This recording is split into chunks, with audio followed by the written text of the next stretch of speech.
Fecioară, bine ai venit și mă bucur să te am aici alături de mine. Hai să vedem pentru tine, pentru această săptămână, ce energie avem în store, în magazinate, așa să le zicem așa. Și vreau să văd pentru tine, dragă Fecioară, ce îndemn are Universul din acest oracol. Cred că este denumit Whispers of Love. Ascultă cu inima. Tu asculți, dar ai nevoie să auzi cu inima. Și văd că acest card este cu numărul 1. Este chiar primul card din acest oracol. E necesar să asculți cu inima. Poate inițiezi ceva anume, mai văd și acest card 49 și, așa cum spuneam, tu poate inițiezi ceva anume în viața ta și este necesar să asculți cu inima.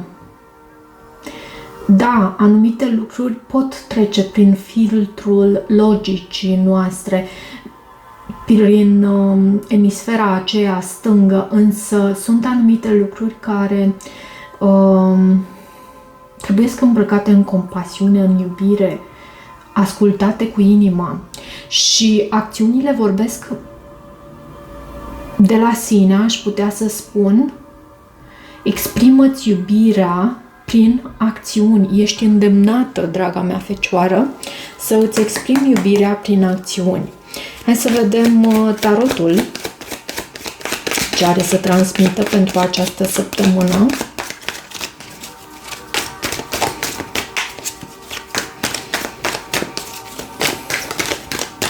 Pachetele de cărți au fost amestecate încă dinainte de citire. Obișnuiesc să le amestec și aici de față cu voi pentru a împrospăta cumva energia. Și văd aici nebunul reprezentând zodia Berbec și asul de cupe și regele de spade. Poate ai parte de un nou început cu acest rege de spade. În mod specific poate fi vorba despre un semn de aer, un gemeni, o balanță sau un vărsător, o atracție puternică față de această persoană. Tu lași ceva toxic în urmă. Și ai parte de un nou început cu această persoană, cu acest rege de spade, care, dacă nu este un semn de aer, poate fi foarte bine o persoană extrem de puternică, inteligentă, care comunică foarte bine, cuvântul spus este foarte canalizat, aș putea să spun, și în același timp e foarte mult legat de logică acest personaj. Poate reprezenta și un personaj, o persoană care lucrează, poate fi un avocat, o persoană care poate să te reprezinte în această perioadă. Și avem temperanța, pajul de bâte, hierofantul, 6 de bâte, 3 de cupe în prezent și împăratul. Măi, dar ce energii frumoase avem în prezentul tău. 2 de spade, 8 de bâte, 2 de bâte. Te vei afla la o răscruce de drumuri în viitor, în provocări. Asul de monede, 7 de monede. E ca o așteptare pentru acea schimbare mult așteptată pentru tine cu acest card. În oportunități avem 3 de monede, 9 de monede, ești foarte bine văzută și în același timp cu o putere de a manifesta foarte mare. Și până la urmă știm că acest card, magicianul, te reprezintă și pe tine, te reprezintă ca fiind energie, semn zodiacal guvernat de Mercur, la fel ca și Gemenii. Da, fecioarele au de a face cu un nou început. Și și poate dacă în trecut ai avut răbdare, foarte multă răbdare pentru acest nou început, în sfârșit se arată. Și poate fi vorba despre un nou început în orice domeniu din viața ta. Văd aici un împărat.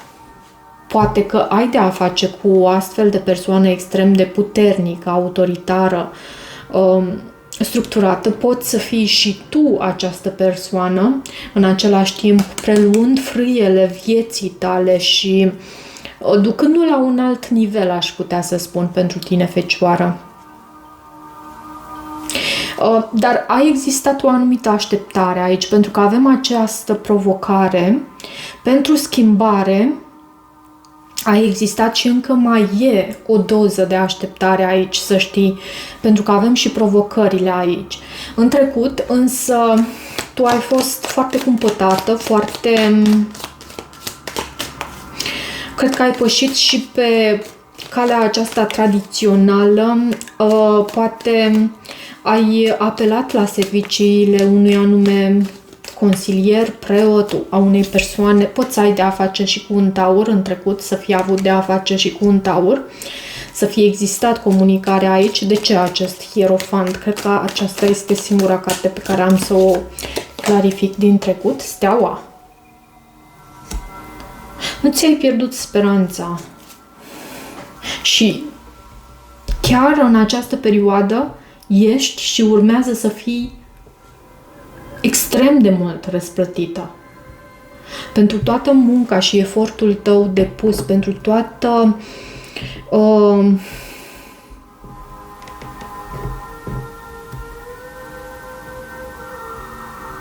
și vezi tu, nici în trecut nu am prins o energie, în afară de această așteptare, nu am prins o energie negativă. E ok, energiile sunt ok la tine. Văd în viitorul apropiat faptul că te vei afla la o răscruce de drumuri și va trebui să iei o anumită decizie aici cu acest 2 de spade, 2 de bâte, 2-2. Însă e ca o perioadă de tranziție pentru tine. Chiar și aceste energii din viitorul apropiat sunt energii care anunță o perioadă de tranziție. Ceva frumos te așteaptă pe tine. Ceva tare, tare, tare frumos. Și avem 6 de bâte în prezent, care vorbește despre o reușită, un succes, faptul că cei din jurul tău te recunosc ca având această reușită și te aclamă. Nu știu cât în mod direct, însă văd aceste persoane în jurul tău, poate chiar un berbec, un taur, un leu, sau foarte mult pentru mine acest împărat poate să reprezinte și energia ta, să știi. Să fii ușor în energia masculină și, cum am spus, o persoană care deține controlul în ceea ce o privește. Diavolul. O persoană hotărâtă, știi cum văd aici? Poate ai de a face și cu un Capricorn, dar știi cum văd aici? Cu acest card diavolul, poate există o anumită... pentru că, uite, vezi, în continuare avem și acest 2 de spade. Există o anumită toxicitate, există poate anumite energii în jurul tău care aduc toxicitate în viața ta. Însă cu acest împărat, împăratul se impune, împăratul înfruntă, împăratul luptă pentru ceea ce este al său și văd că ești și extrem de rezilientă și știi cum să manipulezi energiile. Și când spun manipulare, nu mă refer la acea energie manipulatoare care este una negativă. Știi cum să manipulezi energiile în așa fel încât să îți fie bine fără a face rău celor din jur. Știi cum să manipulezi energiile în așa fel încât să existe o situație de win-win. Dar uite aici, dacă nu ai de a face cu un Capricorn, să știi că e o situație toxică din viața ta, din jurul tău, o energie toxică pe care tu o înfrunți. Și împăratul are toate șansele de izbândă asupra acestei toxicități. Și văd și faptul că blochezi ceva anume. De ce doiul de spade în viitorul apropiat? Așa cum am spus aici, e vorba despre o decizie. Doiul de spade, Marea Preoteasă.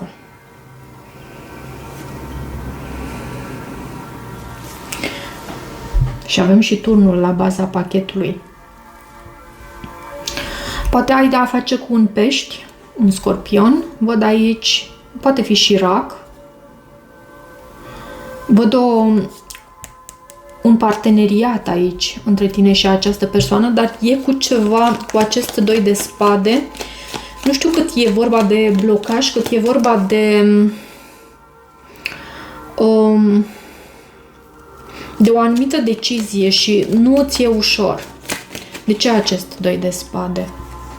Uite, da, poate avem și cartea racului aici, faetonul, și justiția, reprezentând balanța.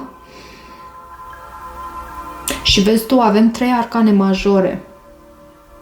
Tu te folosești de toate forțele și pe care le ai la dispoziție pentru a manifesta viața ta de vis aici. Pentru că acest 8 de bâte vine cu mișcare, vezi tu, și în genere este o mișcare într-un sens pozitiv cu acest 8 de bâte.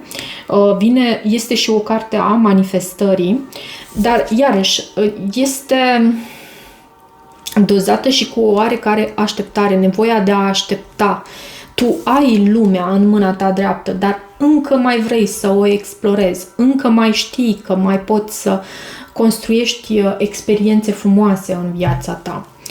Și altele diferite, ok? Și memorabile iarăși. Asul de monede, 7 de monede, cartea Roata norocului, iarăși vorbește despre această așteptare pentru acest nou început.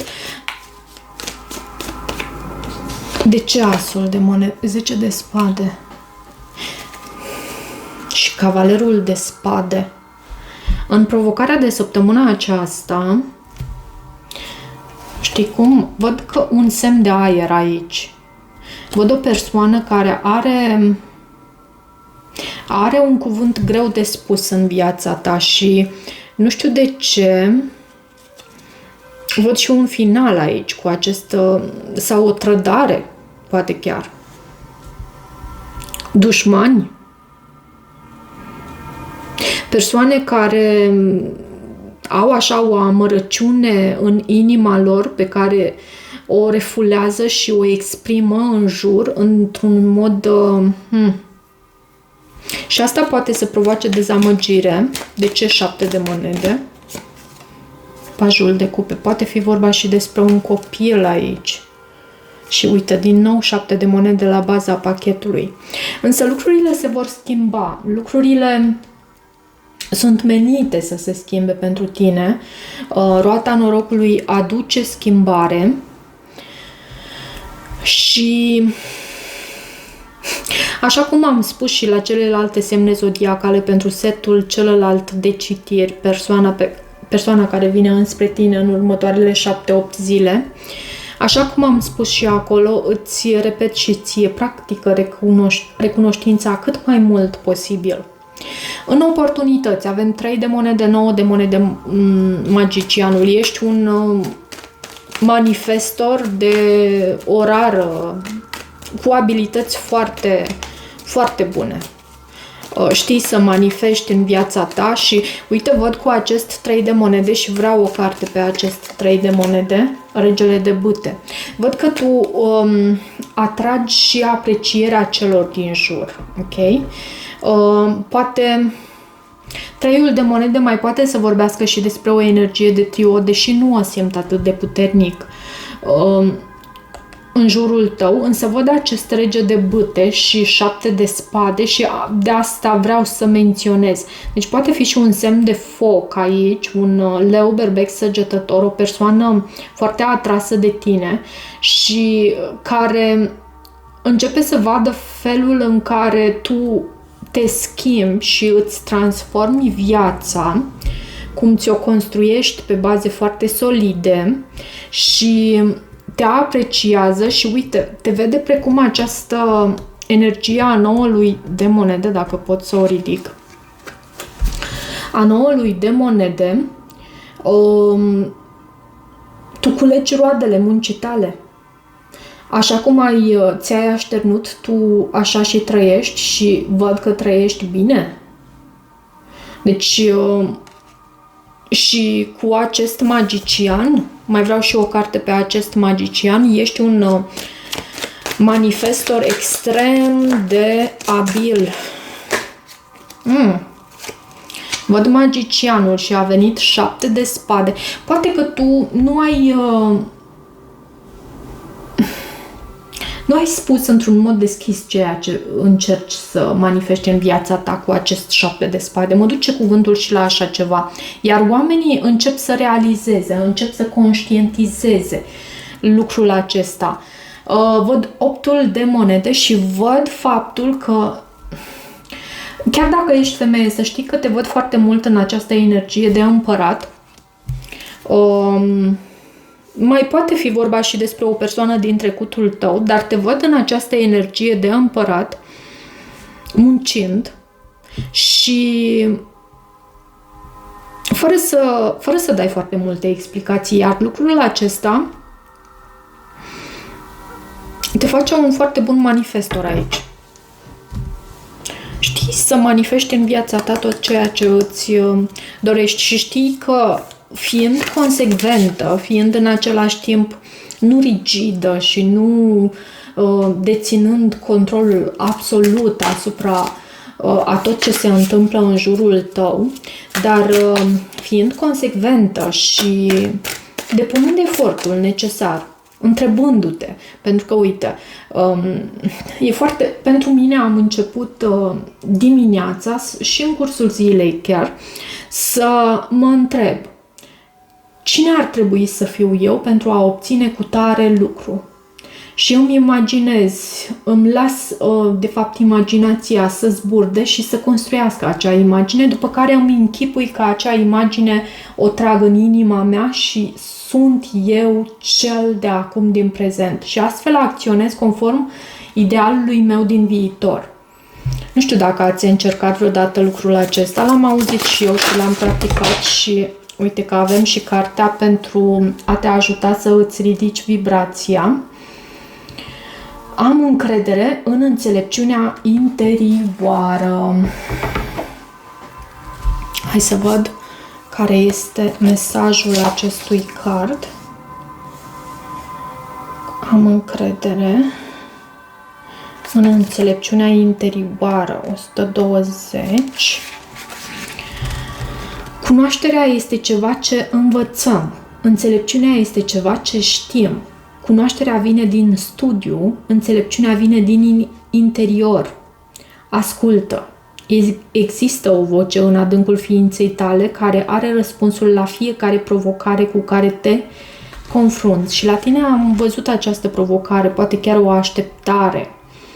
De-a lungul vieții tale ai interacționat cu această voce, i-ai urmat îndrumările și ai acționat pe baza a ceea ce ai primit. Când ai ignorat-o, te-ai trezit în spațiul indeciziei și nesiguranței. Gândește-te la asta un moment. Nu e așa că e adevărat? Motivul pentru care această carte oracol ți-a apărut astăzi înseamnă că primești îndrumare divină, dar o pui la îndoială. O parte din tine, nu te îndoi, draga mea fecioară. Ești pe drumul cel bun, crede în acest lucru. O parte din tine încă nu crede pe deplin că răspunsul pe care îl auzi este realitatea pe care o meriți. Este timpul să schimbi asta și avem roata norocului la tine. Universul îți dă un imbold plin de iubire pentru a face următoarea mișcare. Urmând îndemnul din interior, vei dobândi sentimentul profund de satisfacție și scop. Ești în contact cu Universul prin vocea ta interioară și a venit timpul să asculți. Vibrația acestui card este ascult îndrumarea Universului. Încă o dată, ascult îndrumarea Universului. Cam atât pentru această citire, dragii mei. Sper că rezonați și sper că vă este de folos. Intențiile mele acestea sunt de asemenea de a ne alinia prin aceste mesaje la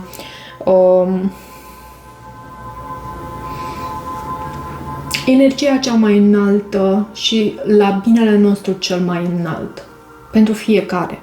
Prin aceste mesaje colective pe semnele zodiacale și nu numai acestea, intențiile mele eu mi le spun tot timpul înainte de citiri și poate că ar trebui să le fac și publice, dar intențiile mele acestea sunt.